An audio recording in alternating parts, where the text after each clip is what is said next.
السلام علیکم ورحمۃ اللہ وبرکاتہ۔ جی 9 کلاس، امید ہے آپ سب صحت اور ایمان کی بہترین حالت میں ہوں گے۔ میں ہوں آپ کے ساتھ آپ کی ٹیچر بریرہ عطا۔ آج ہم اپنے اسلامیت میں سے سورۃ الانفال الدرس الثانی سبق نمبر 1 پڑھیں گے، کیونکہ ہم اس سے پہلے سورۃ الانفال کے 3 اسباق پڑھ چکے ہیں، تو آج ہم سورۃ الانفال کا چوتھا سبق پڑھیں گے جو کہ الدرس الثانی الف ہے۔ تو آئیے ہم دیکھتے ہیں کہ آپ کے درس الثانی الف میں سورۃ الانفال آیات 29 سے 37 میں کیا کہا گیا ہے، اللہ تعالیٰ نے ان آیات میں کیا فرمایا ہے۔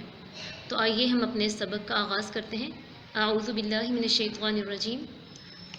سب سے پہلے ہم جیسے ہم کلاس میں پڑھتے تھے لفظی ترجمہ کرتے ہیں اور پھر بامحاورہ، تو آج بھی ہم اسی طرح سے پڑھیں گے تاکہ سمجھنے میں ہمیں آسانی ہو۔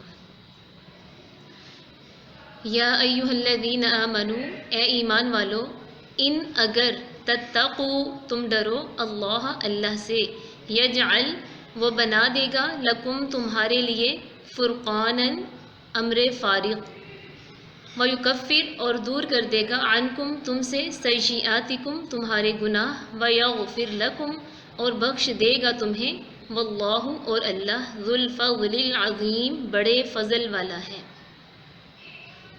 بامحاورہ دیکھ لیتے ہیں۔ مومنوں، اگر تم خدا سے ڈرو گے تو وہ تمہارے لیے امر فارغ پیدا کر دے گا، یعنی تم کو ممتاز کر دے گا اور تمہارے گناہ مٹا دے گا اور تمہیں بخش دے گا، اور اللہ بڑے فضل والا ہے۔ وَإِذْ اور جب یمکرو مکر کر رہے تھے، بکا آپ کے بارے میں، یعنی آپ صلی اللہ علیہ وسلم کے بارے میں، الذین کفروا کافر لوگ، لیثبتوک کہ آپ کو قید کر دیں، او یقتلوک یا آپ صلی اللہ علیہ وسلم کو قتل کر دیں، او یخرجوک یا آپ صلی اللہ علیہ وسلم کو جلا وطن کر دیں، ویمکرون اور وہ مکر کر رہے تھے، ویمکر اللہ اور اللہ تدبیر کر رہا تھا، واللہ خیر الماکرین اور اللہ بہترین تدبیر کرنے والا ہے۔ وَإِذْ يَمْكُرُ اور اے محمد صلی اللہ علیہ وسلم اس وقت کو یاد کرو جب کافر لوگ تمہارے بارے میں چال چل رہے تھے کہ تم کو قید کر دیں یا جان سے مار ڈالیں یا وطن سے نکال دیں۔ تو ادھر تو وہ چال چل رہے تھے اور ادھر اللہ چال چل رہا تھا، لیکن بات یہ کہ جب اللہ کا نام آئے تو پھر چال کی بجائے ہم تدبیر کہیں تو زیادہ مناسب ہے، ٹھیک ہے۔ اللہ تدبیر کر رہا تھا اور اللہ سب سے بہتر تدبیر کرنے والا ہے۔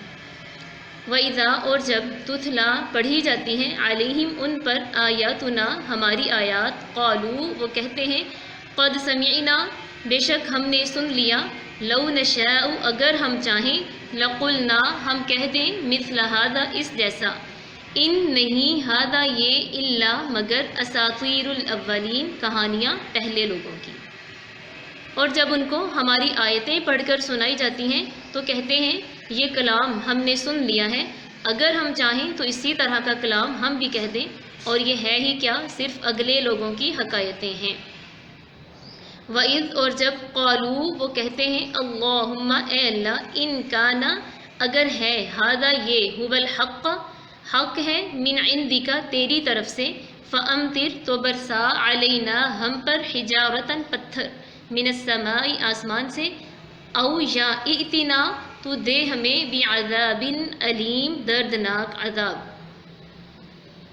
اور جب انہوں نے کہا، اے خدا اگر یہ قرآن تیری طرف سے برحق ہے تو ہم پر آسمان سے پتھر برسا یا کوئی اور تکلیف دینے والا عذاب بھیج۔ وما کان وما اور نہیں، کانا ہے، اللہ لیعذبہم کہ وہ عذاب دیتا ان کو، وانت فیہم جبکہ آپ صلی اللہ علیہ وسلم ان میں موجود تھے، وما کان اور نہیں ہے، اللہ معذبہم ان کو عذاب دینے والا، وہم یستغفرون جبکہ وہ بخشش طلب کرتے ہوں۔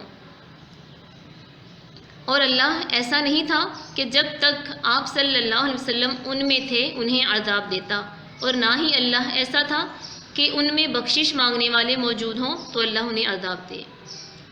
وما لہم اور کیا ہے ان کے لیے، اللہ یعذبہم اللہ کہ نہ یعذبہم عذاب دے ان کو، اللہ وہم اور وہ یصدون روکتے ہیں عن المسجد الحرام مسجد حرام سے وما کانوا اور نہیں ہیں وہ اولیاءہ اس کے متولی ان نہیں اولیاءہ اس کے متولی الا مگر المتقون پرہیزگار ولکن اور لیکن اکثرہم اکثر ان میں سے لا یعلمون جانتے نہیں ہیں۔ اور اب ان کے لیے کون سی وجہ ہے کہ اللہ انہیں عذاب نہ دے جب کہ وہ مسجد حرام میں نماز پڑھنے سے روکتے ہیں اور وہ اس مسجد کے متولی بھی نہیں۔ اس کے متولی تو صرف پرہیزگار ہیں لیکن ان میں سے اکثر جانتے نہیں ہیں۔ وما کان اور نہیں ہے صلاتہم ان کی نماز عند البیت خانہ کعبہ کے پاس الا سوائے مکاءن و تصدیہ مکاءن سیٹیاں بجانا و تصدیہ اور تالیاں بجانا۔ فذوقوا پس تم چکھو العذاب عذاب بما اس کے بدلے کنتم تکفرون جو تم کفر کرتے تھے۔ اور ان لوگوں کی نماز خانہ کعبہ کے پاس سیٹیاں اور تالیاں بجانے کے سوا اور کچھ نہ تھی، تو پس تم جو کفر کرتے تھے اب اس کے بدلے عذاب کا مزہ چکھو۔ ان الذین کفروا ان بے شک الذین کفروا جن لوگوں نے کفر کیا ینفقون وہ خرچ کرتے ہیں اموالہم اپنے مال لیصدوا تاکہ وہ روک دیں عن سبیل اللہ اللہ کے راستے سے فسینفقونہا پس ان قریب وہ خرچ کریں گے اسے ثم پھر تکون ہو جائے گی علیہم ان پر حسرتاً حسرت ثم پھر یغلبون وہ مغلوب ہو جائیں گے۔ والذین کفروا اور جن لوگوں نے کفر کیا الی جہنم جہنم کی طرف یحشرون وہ جمع کیے جائیں گے۔ جو لوگ کافر ہیں اپنا مال خرچ کرتے ہیں کہ لوگوں کو اللہ کے راستے سے روکیں سو ابھی اور خرچ کریں گے مگر آخر وہ خرچ کرنا ان کے لیے موجب افسوس ہوگا اور وہ مغلوب ہو جائیں گے اور کافر لوگ دوزخ کی طرف ہانکے جائیں گے یعنی دوزخ کی طرف اکٹھے کیے جائیں گے۔ لیجمیز اللہ الخبیث تاکہ الگ کر دے اللہ الخبیث ناپاک کو من الطیب پاک سے ویجعل اور وہ بنا دے الخبیث ناپاک کو بعضہ علی بعض ایک دوسرے پر فیرکمہ پس وہ ڈھیر لگا دے ان کا جمیعاً سب کا فیجعلہ پھر وہ ڈال دے اسے فی جہنم جہنم میں اولئک هم الخاسرون یہی لوگ خسارہ پانے والے ہیں۔ تاکہ اللہ ناپاک کو پاک سے الگ کر دے اور ناپاک کو ایک دوسرے پر رکھ کر ایک ڈھیر بنا دے اور پھر اس ڈھیر کو دوزخ میں ڈال دے یہی لوگ ہیں خسارہ پانے والے ہیں۔ تو یہ تھا ہمارا آج کا سبق جو کہ آپ لفظ لفظ بھی یاد کریں گے تاکہ با محاورہ یاد کرنے میں آپ کو آسانی رہے۔ اس کے علاوہ یہ الکلمات والتراکیب ہیں یعنی جو مشکل الفاظ ان کے معنی یہاں دیے گئے ہیں تاکہ آپ کو یاد کرنے میں سہولت رہے۔ اور یہ تمارین ہیں سوال جواب ہیں اس کے آپ کے پاس نوٹس موجود ہیں تو آپ سوال جواب جو ہیں وہاں سے یاد کریں گے، ٹھیک ہے؟ تو بہت امید ہے آپ بہت اچھا سا سبق یاد کریں گے، روزانہ کا سبق ساتھ ساتھ یاد کریں گے تو آپ کو پھر آگے بھی آسانی رہے گی۔ اس کے ساتھ ہی اب سب کا بہت زیادہ شکریہ۔ اللہ تعالیٰ آپ سب کا حامی و ناصر ہوں۔ السلام علیکم ورحمۃ اللہ وبرکاتہ۔